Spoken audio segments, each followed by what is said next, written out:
Hello friends, so today's video is going to be my top 5 favorite fantasy series of all time.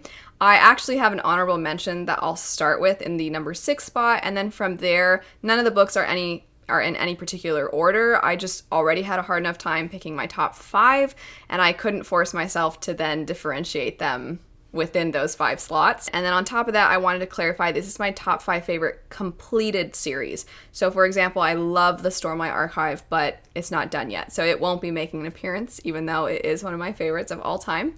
So these ones are all done, and the bright side is if you are interested in any of these, you know now all of the books in the series are out, and if you're one of those people that likes to wait, well, you don't have to wait with these ones. So, starting with my honorable mention, that would be the Witcher series by Andrzej Sapkowski.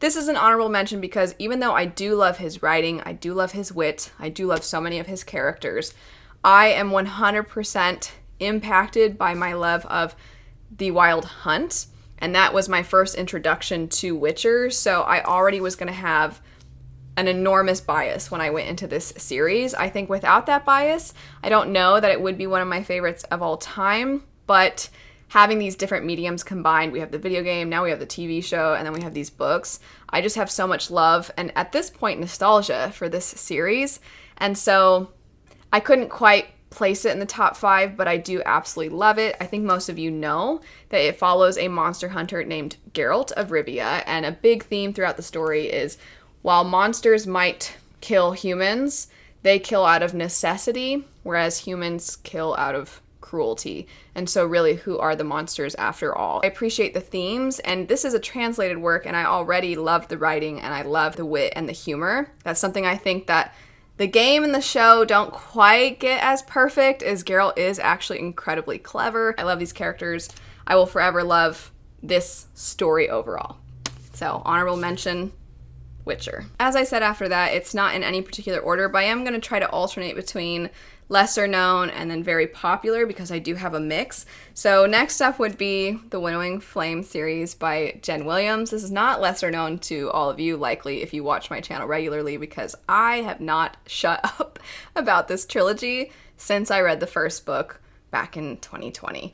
I fell in love with the first book because it is so unique. The characters, their banter with one another is fantastic. The characters themselves are fantastic. The world is unlike any other fantasy world I've ever seen. It's such a fantastic hybrid of fantasy and somewhat horror elements and sci-fi elements, and the way that Jen Williams blends it all together is so imaginative and truly unlike any other fantasy story. And I never quite know what to highlight when I talk about the series in a synopsis, in trying to give you a brief idea of what it's about, because there's just so much to it.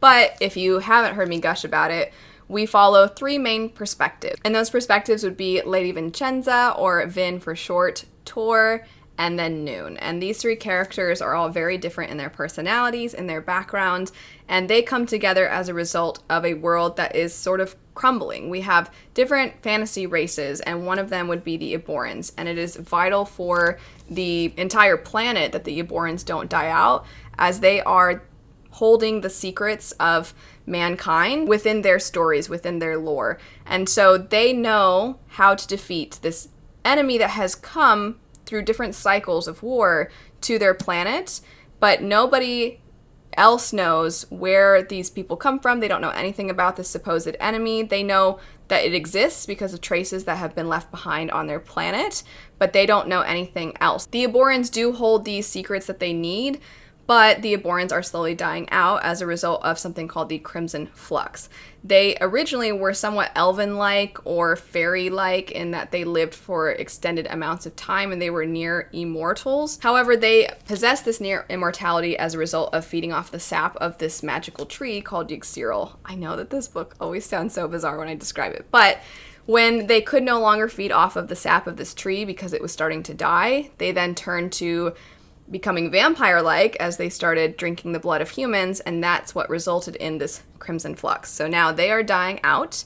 There are hardly any of them left. One of our main characters, Tor, is one of them, and he decides to leave his home in search of something in his life, some kind of reason for existing. He doesn't really know. And then Vincenza is this archaeologist-like character, this adventurous, I'm going to discover what I can from what's left behind, kind of like an Indiana Jones type. And then Noon is a witch, but she's a very different kind of witch than what most of us are accustomed to within our fantasy stories, and her powers are so interesting and so cool. They sort of make a specific kind of fire as a result of gaining energy from organic matter.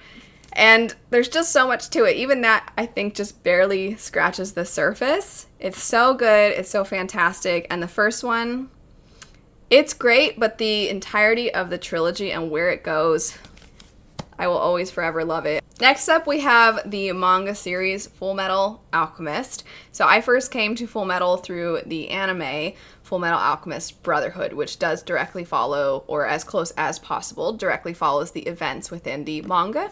And I just think it is the perfect combination of campy and silly and ridiculous and funny and heartbreaking and heart-wrenching and depressing, but hopeful. And the characters, there's so many characters throughout this story, from the main protagonists to the smallest of side characters to the villains, for you to fall in love with, for you to care about, for you to root against. There's just so much to love about this series. The main setup is that we follow two brothers, Edward and Alphonse, one who has lost an arm and a leg, and the other who has lost his entire body, and his soul had to be attached to a suit of armor as a result of an alchemical experiment gone wrong. They tried to bring their mother back from the dead using alchemy, and that did not work, and that is how they are now finding themselves in this predicament. And now they are trying to find a way to restore their bodies. And within doing this, they do have a lot of very advanced abilities when it comes to their alchemy, and their society is very militaristic, and so they are somewhat used by the military despite their young age. And then it's through that you start to find yourself learning more about other characters, and Roy Mustang and Riza Hawkeye and just so many of the other characters that you end up interacting with are fantastic and, again, funny. There's so much humor to this. There's even more, I would say, in the manga than there is in the show, and there's already so much in the show as well. What's nice about it is that while you do have these characters that are somewhat naive and pure-hearted, you also have, of course, the villains that are really terrible, horrible people, but then you have so much in between, and that's why I say sometimes you find yourself rooting for the villains, or sometimes you find yourself caring about the villains, and then other times there are your heroes that you're like, oh, you shouldn't have done that, or you find out more about their past and you think, oh, I mean, you were good and I understand why you had to make those actions, but also, oh, what a terrible thing. And part of it has to do with examining when you have good people within a military and a militaristic society. And the magic, of course, is phenomenal. The action scenes are so fun. It's probably the closest thing in tone to my favorite video game story, Final Fantasy X. In tone, just like Final Fantasy X, it just combines so many different emotions seamlessly. And I just think that's so difficult to do, and it's so difficult to find. Either books end up leaning too silly and then I can't take the serious moments seriously, or they lean really serious and I'm like, oh, I mean, I could use some humor in here. And this one, it just blends everything together perfectly while having these perfect characters that I love so much. Next, we have a book on this list that is probably the least like everything else, in that it so doesn't fit my usual tastes. It is unlike most other things I've ever read. It's very different from a lot of other fantasy, and that would be Strange the Dreamer by Laini Taylor. This also has a very flowery writing style, and I'm not typically the biggest fan of that, but I do think that Laini Taylor's writing is undeniably stunning, beautiful. She's clearly a master at her craft, and within this, I think the writing serves to create this very whimsical, grim fairy tale, because that's honestly what this is. It's not a retelling, it is original, and it's very original and very unlike anything else. But I just think how she utilizes her writing to create that atmosphere is next to none. And if you don't know what this story is about, we follow a young man named Laszlo Strange who is obsessed with this mysterious place called Weep. Nobody else seems to think that Weep is real. However, Laszlo is convinced that it is, and he is determined to discover everything he can about it, including its language. And there is an opportunity one day to actually see if he is right and if wheat does indeed exist. Besides Laszlo's perspective, you also follow a character who is, I always just say, is blue, and she knows some other people who are blue, and they seem stranded somewhere, and you don't really know how this ties to Laszlo and his quest. But then how everything comes together is very interesting. But then this first book leaves you wondering what happens next? Because it's one of the biggest cliffhangers ever. It really just stops. And then the second book picks up and suddenly you're like, what am I even reading? You start seeing new things and it feels like you're reading a new genre and you don't know what's going on. And then how everything comes together is brilliant, genius. And on top of that, the themes in this are themes that I don't see done all that often in fantasy. So themes of compassion and forgiveness, I just don't think I've seen another story tackle those themes the way that Laini Taylor does. And by the end, there are characters that throughout the story you just find yourself so angry at and so frustrated toward, and then your heart kind of breaks into a million pieces when you see what those people have had to go through.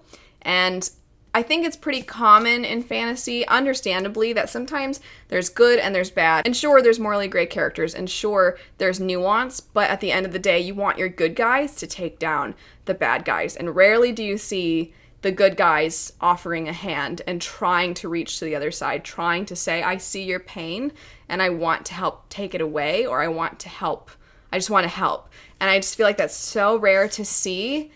And so beautifully done in such, again, a unique world, a unique story. Absolutely beautiful. From there, we have the series that probably fits what I like in my books better than anything else, and that would be the Aurelian Cycle by Rosario Munda. So I have had the opportunity to get to read the third book, and this definitely solidified itself as one of my favorite series. It already was going to be just even after the first two, but the third book, I thought the conclusion was fantastic. The reason I say that it has what I'm looking for better than anything else is because I love political fantasy. I love fantasy that examines the ways in which governments play a role in society and how society sort of answers back and pushes against the ruling forces. And Rosario Munda does that so masterfully in this series. I just so many times can appreciate so many of the little things that she does in her world building, in the way that the characters are reacting to things, and also the emotional impact. That's the other thing too, is that so often when we do get good political fantasy, it's hard to pair that with characters that you love and characters that you feel so strongly for and characters that are so impacted by what's happening, even if it's not happening directly to them, even if it's just happening to their society, the way it hits them, and then therefore you as the reader, is heartbreaking. There are times where there are things that aren't actually happening to them, they're happening to their society, and I haven't been hit that hard by very many other books, even when they're happening to characters, even through character deaths or really dramatic moments that are very personal to characters themselves. Rosario Munda has a way of writing that feeling that you get when you watch a character die or when you watch something very personal happen to them. That sadness that you feel, she can make you feel that for what's happening to their society. And it's incredible. And the characters themselves, their relationships with one another are so nuanced. There's so much to them and their backstory and how they relate to one another. So the setup for the story is that we follow a society that has gone through a very bloody, violent revolution. And understandably, because the previous ruling class of dragon riders, that's the only really fantastical component to the story, abused their power. And now everyone has kind of risen up to demand something better. And so our two main characters believe in the ideals of the society, but in the execution of it, they are starting to see the cracks. They are starting to see how maybe there were some things about the previous regime that actually worked better than ours. But of course, ours has more of a fairness to it. So how can we possibly want to go back to that? We can't go back to that. But in trying to be fair, we're finding that maybe we're not actually fair after all. And there is a lot of nods to Plato's Republic, which is also kind of a how to set up society, what is the perfect society. And so the way that that's tied into the story is also magnificent. If you're a fan of something like that and that sounds intriguing to you, then that alone should be enough to get you to read these. But within that setting, we have two main characters, Lee, who is actually somebody who was a part of the former ruling family, but he sort of got out, I'll say, during the revolution and then grew up in an orphanage without people knowing who he was. And then you have Annie, who is somebody who was extremely negatively impacted by the previous ruling family, which would be Lee's family. And Annie also grew up in this orphanage, and they actually met each other in this place, and then now they've grown up and they are becoming very important figures within this new regime. And so you see a lot of the burdens of society put on their shoulders. It is remarkable. It's amazing. There's just so much to love about this story. I can't recommend it enough. And then last on the list, we have Mistborn by Brandon Sanderson. I kind of saved this one for last because, one, it's very popular. Two, I think a lot of you have known for years of my obsession with Mistborn. I have so many reasons why I love this series. From the camaraderie that you see between the characters, from Vin's personal arc throughout not just the first book, but seeing character arcs throughout the entirety of the trilogy, and seeing the action scenes and the way that he incorporates the magic so seamlessly into the story. There's a reason we say hard versus soft magic systems, and it's basically because of Brandon Sanderson. The magic is incredible in this. I think most of you know that. And I just love it so much. I feel this, I've read it three times. I've read it 3 times at this point, and I have felt something every single time. And I appreciate the series even more whenever I come back to it and whenever I see certain moments and when I think back on it.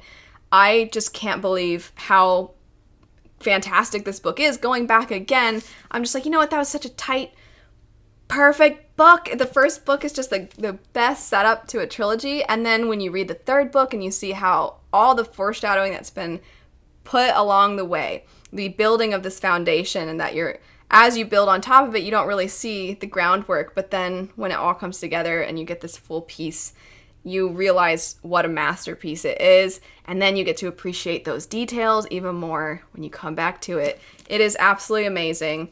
And it's not just Vin. While I was saying I loved Vin's arc and I love her as a character, I also think there's so many characters. Sazed, such a sweet, wonderful character.